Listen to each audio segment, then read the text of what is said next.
जी हाँ, दोस्तों आज की इस वीडियो के माध्यम से बात करेंगे MP task scholarship PMS 4th year renewal form के बारे में।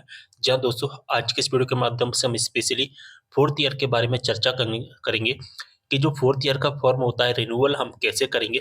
स्टूडेंट के डाउट है कि सर 4th ईयर का फॉर्म रिन्यूअल कैसे होता है और यूट्यूब पर ये सबसे पहला वीडियो होगा जब हम 4th ईयर के बारे में चर्चा करने वाले हैं। तो नवीनीकरण फॉर्म 2025 में हम कैसे भरेंगे, एमपी टास्क स्कॉलरशिप के माध्यम से आप सभी को पता है, सॉरी एमपी टास्क वेबसाइट के माध्यम से आप सभी को पता है कि स्कॉलरशिप मिलती है जिसका नाम होता है पोस्ट मैट्रिक स्कॉलरशिप। ठीक है, तो इस स्कॉलरशिप का 4th ईयर का फॉर्म हम कैसे भरते हैं, तो इसके लिए सबसे पहले हमें इसकी ऑफिशियल वेबसाइट पर आना होगा। इसका डायरेक्ट लिंक आपको डिस्क्रिप्शन बॉक्स में मिल जाएगा, आप डायरेक्ट इस वेबसाइट पर आ जाएंगे। ठीक है, यूजर आईडी डालनी होगी आपको। ठीक है, यूजर आईडी मतलब कि आपका पीआर से स्टार्ट होगा वो डाल देना है आपको, और आपका पीआर से क्या स्टार्ट है वो आप सभी को पता होगा बहुत अच्छे से। ठीक है, पासवर्ड आपको डालना है जो भी आपने क्रिएट किया था पासवर्ड। ठीक है, अगर आप अपना पासवर्ड भूल गए हैं तो आप अपना पासवर्ड फॉरगेट भी कर सकते हैं।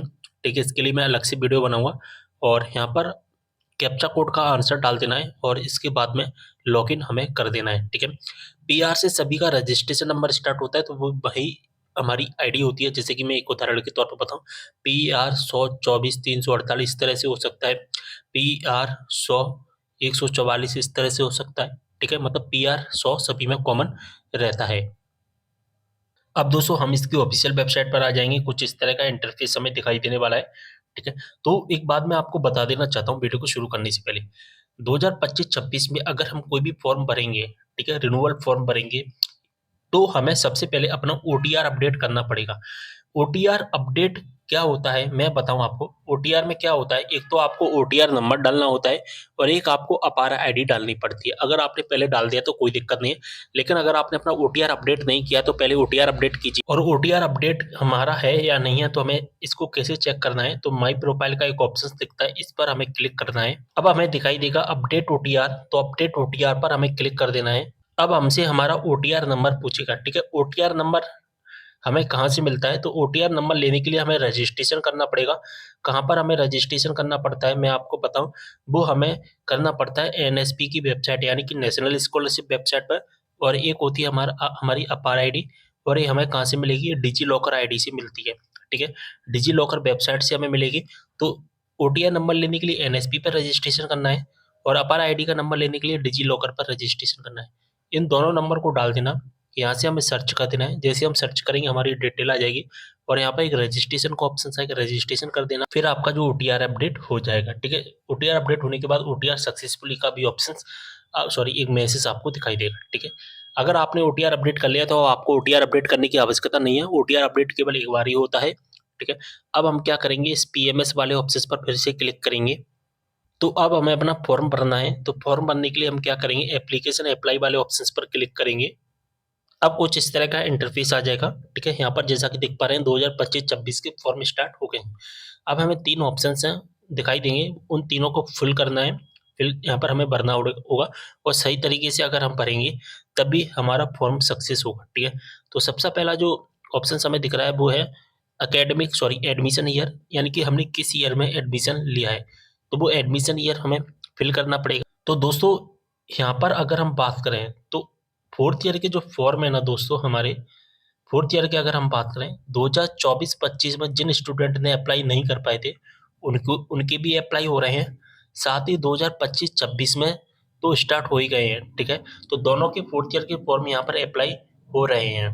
तो ऐसे स्टूडेंट जो 4th ईयर का पहले फॉर्म अप्लाई नहीं कर पाए थे तो उनके लिए गुड न्यूज है, अब उनकी जो पुरानी साल की जो वेबसाइट ओपन कर दी गई है, यानी कि 2024-25 के लिए भी वेबसाइट ओपन कर दी गई है और 2025-26 सेशन के लिए भी वेबसाइट ओपन कर दी गई है। इस बात का आपको ध्यान रखना होगा। ठीक है, तो अगर आपने पिछले साल यानी कि 2024-25 में फॉर्म अप्लाई नहीं भर पाया था तो अब आप भर सकते हैं। तो आपका जो एडमिशन ईयर रखा जाएगा वो क्या रखा जाएगा, 2021-22। ठीक है, ठीक है, 21-22 का 1 साल हो जाएगा, 22-23 का 2 साल, 23-24 का 3 साल और 24-25 का 4 साल, यानी कि 4th ईयर हो जाएगा। अगर आप प्रेजेंट में 2025-26 में फोर्थ ईयर में आए, थर्ड ईयर पास करके, थर्ड ईयर का आपने मार्च में एग्जाम दिया होगा, आपका रिजल्ट आया होगा, 2025-26 में आप फोर्थ ईयर में आए होंगे, तो यानी कि इसका मतलब है कि आपने 2022-23 में एडमिशन लिया, तो 2022-23 का यहाँ पर 2025-26 का अप्लाई होगा, 2021-22 का 2024-25 का अप्लाई होगा। इस बात का आपको ध्यान रखना पड़ेगा, ठीक है। तो हम यहाँ पर पिछले साल का एक स्टूडेंट का फॉर्म नहीं भर पाए थे, तो वो हम भरने की कोशिश करेंगे और 2021-22 पर हम क्लिक करेंगे। दोनों का जो प्रोसेस रहेगा वो सेम रहेगा। तो फोर्थ ईयर का पहला वीडियो होने वाला है पूरे यूट्यूब पर, जो कि मैं एसबीजी चैनल के माध्यम से आपको प्रोवाइड कराने की कोशिश कर रहा हूँ। अब हम यहाँ पर क्लिक करेंगे रिन्यूअल। देखिए इंटरमीडिएट का ऑप्शन हम कब क्लिक करते हैं, इंटरमीडिएट का ऑप्शन हम क्लिक करते हैं, मान के चलिए हमने फर्स्ट ईयर का फॉर्म भरा, सेकंड ईयर का फॉर्म भरा, ठीक है, हमारी स्कॉलरशिप भी आ गई, लेकिन हम किसी कारण बस थर्ड ईयर का फॉर्म नहीं भर पाए, यानी कि हमने क्या कर दिया, हमने गैप कर दिया। अब हम फोर्थ ईयर का फॉर्म भरेंगे ना, तो हम जो फॉर्म भरेंगे फिर हमें इंटरमीडिएट वाले ऑप्शन से फिल करना पड़ेगा, ठीक है।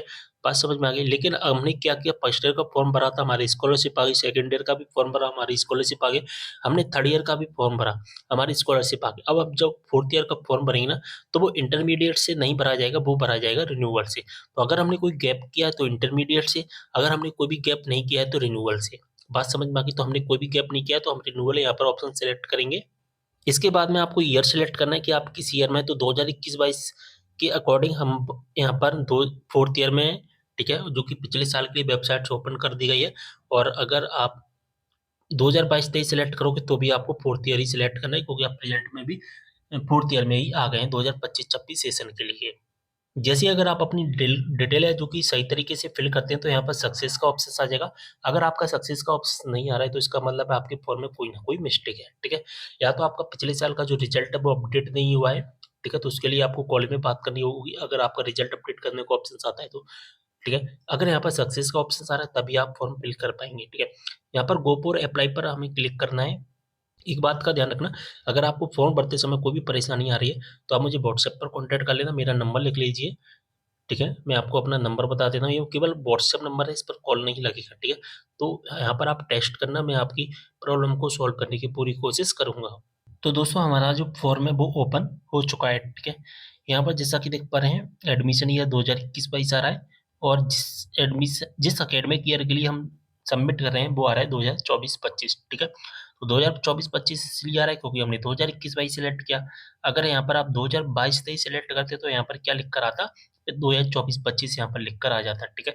तो रिन्यूअल कर रहे हैं फोर्थ ईयर के लिए, जैसा कि यहाँ पर आप देख पा रहे हैं, यहाँ पर अपना आय प्रमाण पत्र देख सकते हैं। तो अगर आपका आय प्रमाण पत्र यानी कि इनकम सर्टिफिकेट एक्सपायर हो गया है तो कोई दिक्कत वाली बात नहीं है, क्योंकि इनकम सर्टिफिकेट तो 3 साल तक ही रहता है वैलिड, और आप प्रेजेंट में फोर्थ ईयर है तो चल जाएगा, कोई दिक्कत वाली बात नहीं है।